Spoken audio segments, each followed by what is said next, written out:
Welcome to Zoe English Podcast. I'm Zoe. And I'm Oscar. Zoe, I have to ask you something before we even start today. Go ahead. Have you ever wanted to say something in English, but by the time your brain finished translating it, the moment was already gone? Oh, every single English learner knows that feeling. It's the worst. Someone asks you a question, and inside your head, it's total chaos. Okay, what did they say? Now translate it. Now build the sentence. Now say it. And by the time you're ready, the conversation has already moved on. And then you just smile and say, yeah, even though you have no idea what you just agreed to. Exactly that. We've all been there more than once. So today's topic is exactly about this problem, and honestly, it might be one of the most important episodes we've ever made. Today, we're talking about don't translate, just speak. Because here's the truth, listeners. Translating in your head is not helping you. It's actually the biggest thing holding you back from real fluency. Wait, really? I always thought translating was normal, like a necessary step everyone has to go through. It feels normal because almost every beginner does it, but it's like carrying a heavy bag while trying to run a race. It slows you down, it tires you out, and honestly, it's not even needed. Okay, now I'm really curious where this episode is going. Let me ask our listeners something too. How many times have you understood a question perfectly in 1 second, but needed 10 seconds just to reply? That gap right there, that's translation, stealing your time. Exactly. And here's a little myth we want to break today, too. Some people believe translating makes their English more accurate, more correct. Doesn't it, though? At least a little? Actually, no. Translating usually makes sentences sound stiff, unnatural, even a bit robotic, because you're forcing your first language's structure into English words. That's such a good point. I never thought about it like that. Actually, this reminds me, we got a message this week from a listener. Let's call him Kareem. He wrote, Zoe and Oscar, I know almost 2,000 English words, but in a real conversation, I feel like I know only 20. That message honestly touched me a little, because it's so common and so unfair to how hard he's already working. Right, he's not lacking knowledge, he's lacking a direct pathway to that knowledge. Exactly, and that's the whole difference we're exploring today. Knowledge sitting quietly in your head is not the same as knowledge flowing out through your mouth. That's such a clear way to put it, knowledge versus flow. And by the end of today's episode, Kareem, if you're listening, we genuinely believe this can start closing that gap for you. Okay, so let's be clear about what today is not. This isn't about memorizing more words or studying more grammar books. Not at all. It's about changing the pathway your brain already uses, so the words you already have can come out faster and with much less stress. Before we go deeper, quick favor for you, our listener. If today's episode helps you even a little, please subscribe to Zoe English Podcast and tap that like button. It genuinely helps more learners find this channel. And if you have a friend who is stuck translating every sentence in their head, tag them or just send them this episode directly. So here's our promise for today. No boring grammar rules, no long, difficult word lists, just a simple mindset shift and 3 real practical techniques you can start using today. I like that. So Zoe, walk us through the roadmap. What's coming today? First, we'll understand exactly why translation slows you down, what's actually happening inside your brain. Then we'll learn 3 techniques: see it, say it, English self-talk, and the gap bridge for those moments when a word disappears mid-sentence.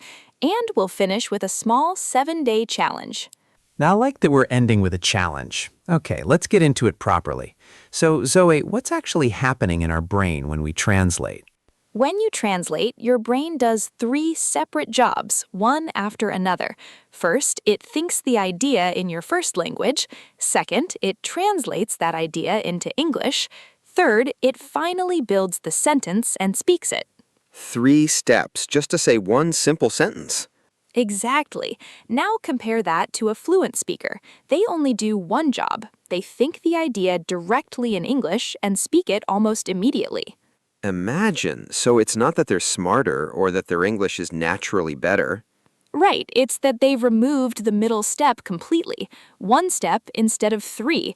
That alone makes their speaking feel faster and smoother, even if their vocabulary isn't huge. That's such a simple explanation, but it actually makes total sense. And here's the deeper problem. Your brain has limited working memory, like a small desk with limited space on it.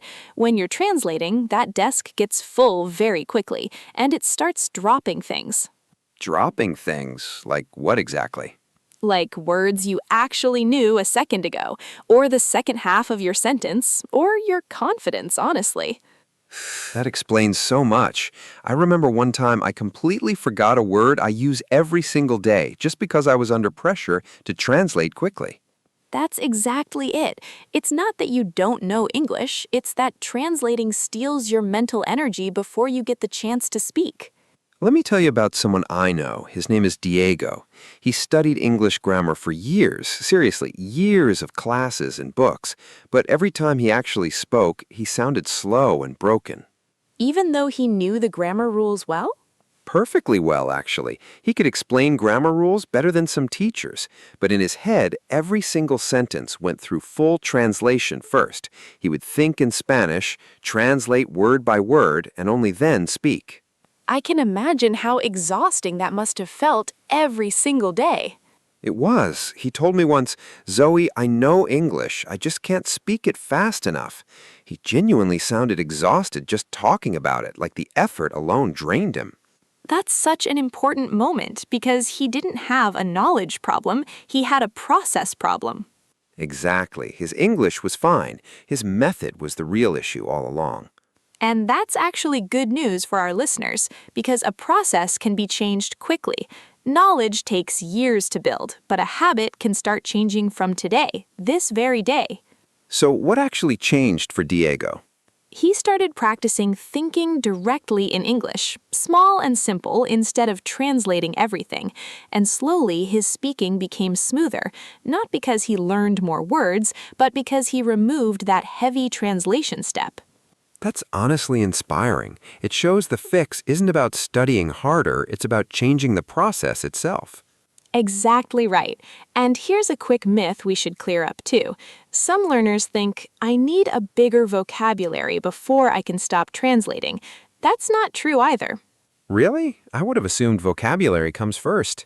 Actually, you can start this shift with the words you already know, even if it's just a few hundred words. The goal isn't a bigger vocabulary yet. It's a faster, more direct pathway to the words you already have. That reminds me of another person, actually, a woman named Priya. She had a slightly different problem than Diego. Tell us about her. Priya had a huge vocabulary, genuinely impressive, but she was a perfectionist. Every time she translated a sentence, she would also check it for grammar mistakes silently before speaking. So her 3 steps became 4 steps. Exactly. Translate, then build the sentence, then check the grammar, then finally speak. By the time she was ready, people had usually already changed the subject. I can only imagine how draining that must have felt every single conversation. She told me she used to leave conversations feeling completely exhausted, even short 5-minute ones. So what shifted things for her? She learned to trust that thinking directly in English, even with small mistakes, was still faster and clearer than a perfectly translated, delayed sentence. That's such a powerful lesson. Speed and connection matter more in a real conversation than silent perfection. Exactly. People remember how a conversation felt, not whether every verb was perfectly conjugated. Okay, Zoe, I think our listeners are ready now. How do we actually train this pathway? Let's start with the very first real technique. It's called see it, say it. It's very simple, actually. Instead of seeing an object, thinking its name in your language, and then translating, you connect the object directly to the English word. No middle step at all. So, for example, You see a cup on your table. Instead of thinking your language's word for cup and then translating, you just look at it and think directly, cup. skip the first language completely from the very start. Exactly. Your eyes see the object, your brain says the English word immediately. No translation bridge in between at all. That sounds simple, but I imagine it takes real practice to actually do it consistently. It does, and that's completely okay. Let's practice it together right now, live with our listeners. Okay, I'm ready. Look around wherever you are right now, listener. Pick 5 things you can see. Don't translate them. Just look and say the English word directly. A chair, a window, a phone, a light, a door. See it, say it. No translating in between, not even for 1 second. Exactly. And here's an important tip. If you don't know the English word for something, don't stop and search for it in a dictionary right now. Just skip it and try another object nearby. Why skip it instead of looking it up immediately? Because in a real conversation, you can't pause and check a dictionary. We're training your brain to move forward, not to stop and get stuck on one missing piece. That makes sense. Keep the flow going, no matter what. Exactly. Now, once you're comfortable naming objects, take it one small step further. Instead of just one word, describe a simple action. The cup is on the table. The door is open. Still simple, still direct. Can we try that too, with actions this time, not just objects? Great idea. Let's do it. Listener, think of 3 things happening around you right now. Maybe the fan is spinning, or my phone is charging, or even the window is closed. Direct thoughts, straight into English, no detour through your first language. Exactly right. Let me share something here. I actually tried this technique myself this morning before recording. Really? Tell us how it went. I was making coffee, and instead of thinking in my language first, I just looked at things and said the English words directly in my head. Cup, water, hot, spoon. And how did it feel, honestly? Strange at first, like my brain was a little confused about what I was doing. But by the 5th object, it started feeling much more natural, almost automatic. That's exactly the goal, isn't it? It feels strange at first because you're building a brand new pathway in your brain. Exactly. And every single time you practice it, that pathway gets a little bit stronger, a little bit faster. So this isn't a one-time trick. It's daily, quiet training. Exactly right. Just 2 or 3 minutes a day, looking around and naming things directly in English without translating, and it slowly compounds. What if someone looks at an object and their brain just refuses to skip the translation? It automatically shows the word in their own language first. That happens to almost everyone at the beginning, and it's completely normal. Don't fight it, just notice it, and then quickly say the English word right after. So the goal isn't zero translation instantly, it's shrinking that gap over time. Exactly right. On day 1, the gap might be 2 full seconds. After a few weeks of practice, it might be less than half a second, almost invisible. That's such a realistic, encouraging way to think about progress. And here's a fun extension of this technique. You can also do it with feelings, not just objects. Feelings. How does that work exactly? Instead of naming what you see, you name what you feel directly in English. I feel happy. I feel a little tired. I feel excited about today. Let's try that too. Listener, right now, think of one word for how you're feeling directly in English. Happy, calm, curious, tired, whatever it honestly is. No translation, just a direct, honest connection between the feeling and the English word. I love that this technique grows from simple objects to actions to actual feelings, step by step. Okay, I genuinely love this technique. Now, let's talk about the second one, because you mentioned narrating your whole day earlier. Right. This second technique is called English self-talk. It's simply narrating your actions in English, quietly, in your own mind, throughout your normal, everyday routine. Like a running commentary on your own life. Exactly like that. I am opening the door. I am making tea. I am walking to the shop. I am tired today. So basically, becoming the quiet narrator of your own daily routine. Precisely. And this is powerful because it forces your brain to think directly in English without any pressure of a real conversation, without anyone listening or judging you. That removes the fear completely, doesn't it? Because you're only talking to yourself, no audience at all. Exactly. No embarrassment, no mistakes anyone can hear, just quiet, safe, private practice. And I imagine this builds a habit that transfers naturally into real conversations later. Exactly right, because your brain gets used to producing English thoughts directly without translating first. So when a real conversation happens, that pathway is already a little bit trained, a little bit ready. Can you give listeners a simple starting point? Because narrate your whole day sounds like a lot to ask for.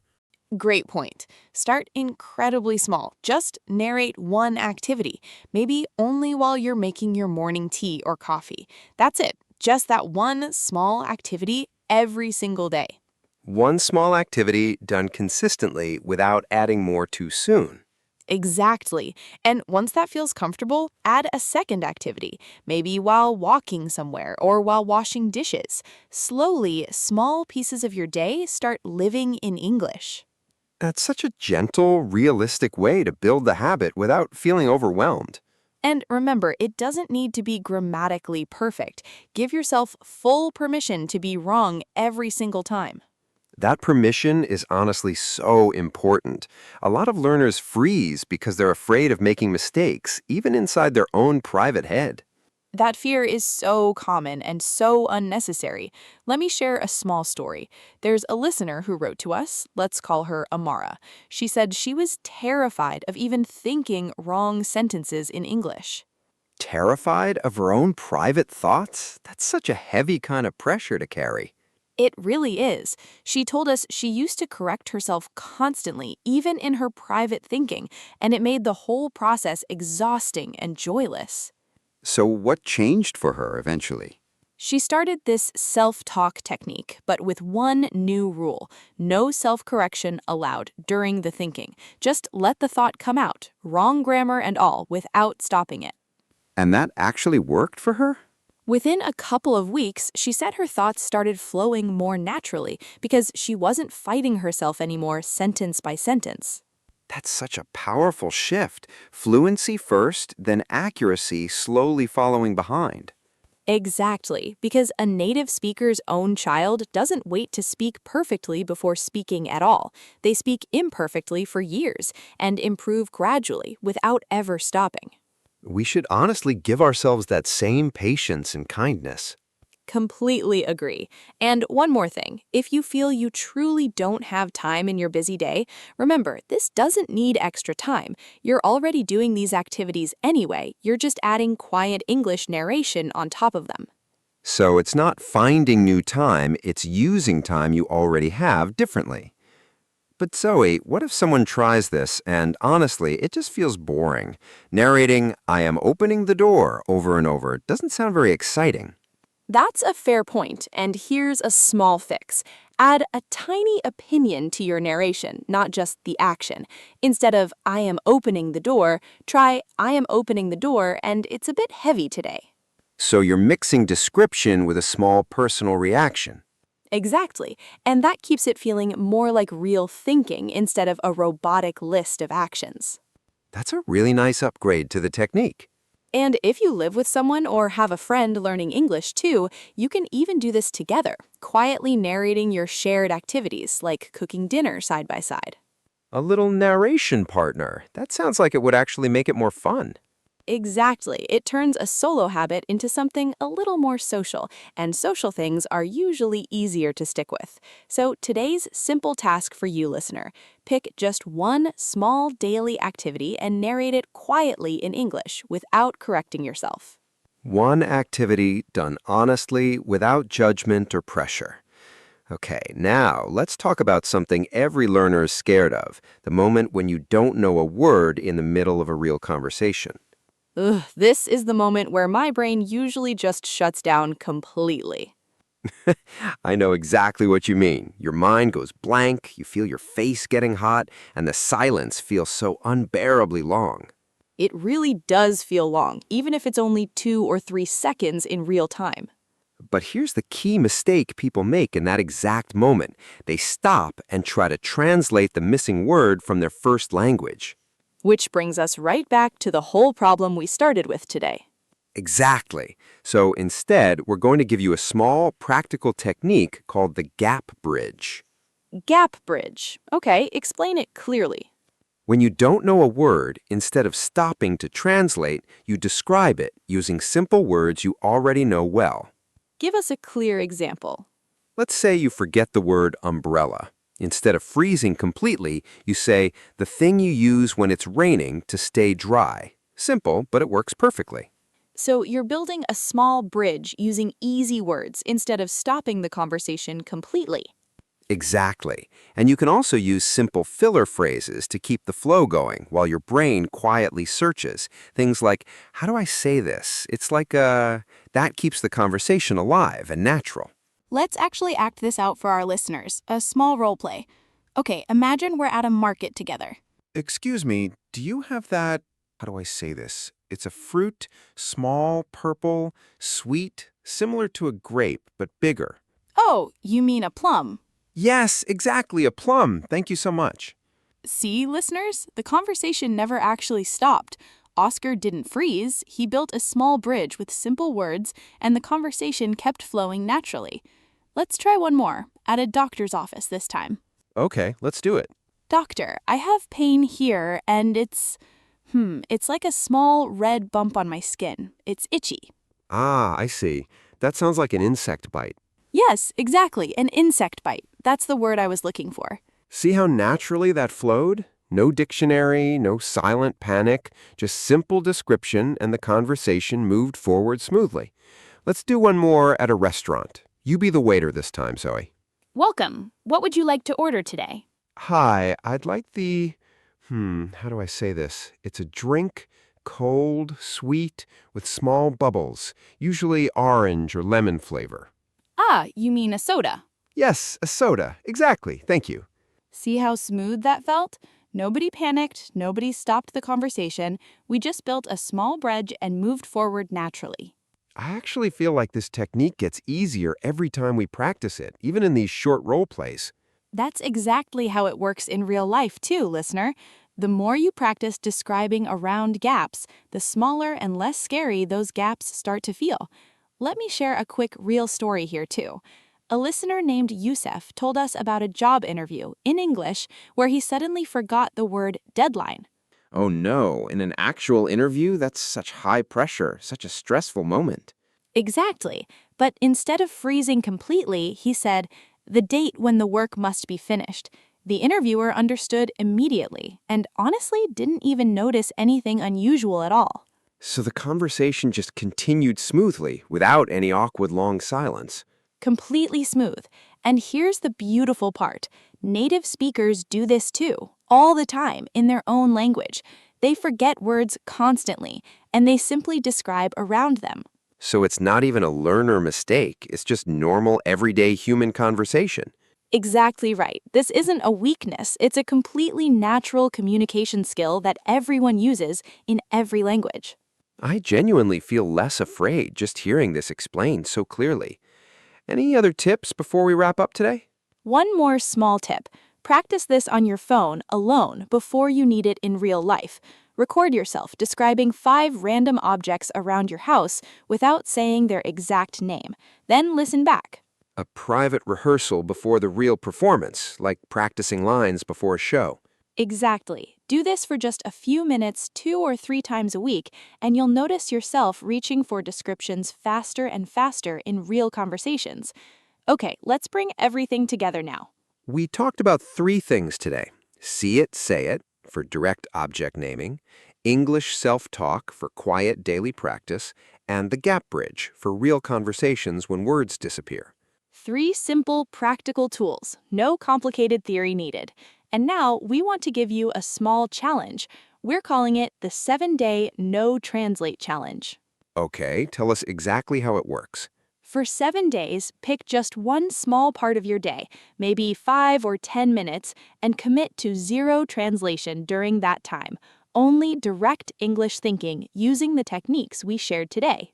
So not the whole day, just one small focused window. Exactly, because small and consistent always beats big and occasional.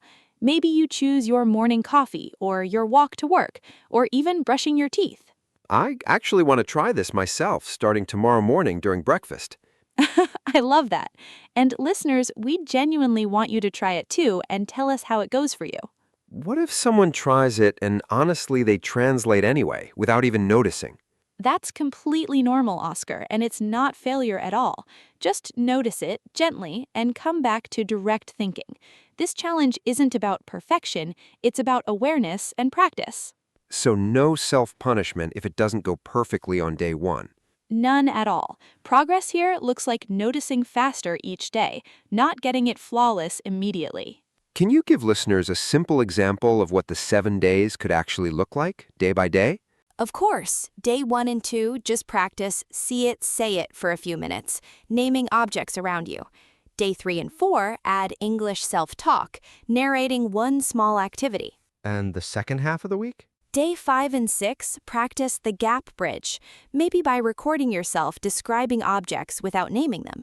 And day 7, try to use all 3 together in one real or imagined conversation. So it builds gradually, layer by layer, instead of throwing everything at once on day one. Exactly. And that gradual build is what makes it actually stick, instead of feeling overwhelming and getting abandoned by day 3. I really like that this challenge respects how busy and tired real people actually are. That matters so much to us. This isn't about adding pressure to your life. It's about a small, gentle shift inside a life you're already living. Now, let's talk about the final piece, confidence, because even with these techniques, fear can still hold people back. So how do we handle that fear directly? By changing what a mistake actually means to you. A mistake isn't proof that you're bad at English, it's proof that you're actually trying, actually speaking, actually growing. I love that reframe. A mistake as proof of effort, not proof of failure. Exactly. And remember, even fluent speakers pause, forget words, and describe around gaps constantly. Confidence was never about speaking perfectly. It's about speaking anyway, even when it's not perfect, even when your voice shakes a little. Let me tell you one last quick story, because I think it ties everything together perfectly. A listener named Hassan told us he avoided English conversations for almost 3 years, even though he understood almost everything he read. 3 years is such a long time to stay silent, especially when you actually understand the language. It really is. He said the translating process felt so heavy that he simply gave up trying to speak and just stayed comfortable reading and watching instead. So what finally changed for him? He found a short video, almost by accident, about thinking directly instead of translating, and he told us it felt like someone finally explained why I was stuck, not just told me to try harder. That's exactly what we're hoping today's episode does for our listeners, too. Exactly. He started with just the see it, say it technique, 2 minutes a day, nothing dramatic, and within a month he sent us a voice message, speaking in English for the very first time. Oh, that must have felt like such a huge moment for him. He said his hands were literally shaking while recording it, but he sent it anyway. And that, listeners, that's the whole spirit of today's episode. Small, direct steps, done with a shaking hand if needed, but done anyway. Beautifully said. Okay, before we close, let's do a quick vocabulary recap from today's episode. Instinct means a natural reaction without thinking too hard, like speaking directly should eventually become instinct. Association means connecting two things together in your mind, like connecting an object directly with its English word. Hesitate means to pause because of doubt or fear before doing something. Spontaneous means something happening naturally without planning it first, like spontaneous conversation instead of a translated planned one. Workaround means a simple solution you use when the direct path isn't available, like describing a word instead of translating it. And one more, awareness, which simply means noticing something clearly, like noticing the moment you start translating without judging yourself for it. Gradually means happening slowly over time, step by step, instead of all at once, like your confidence grows gradually with daily practice. And finally, reframe, which means changing the way you think about something, like reframing a mistake from a failure into proof that you're actually trying. Those 8 words alone can help you talk about your own learning journey with so much more clarity. So, listeners, here's our question for you today. Which technique will you try first? See it, say it, English self-talk, or the gap bridge? Write it in the comments below and tell us what time of day you'll try your No Translate challenge. We genuinely read every single comment, and it helps other learners feel less alone in this journey too. If today's episode helped you see this problem differently, please subscribe to Zoe English Podcast and share it with someone who translates every sentence in their head, just like we used to. Thank you so much for spending this time with us today. Remember, don't translate, just speak. We'll see you in the next episode. Keep practicing, keep speaking, and take care. Bye, everyone.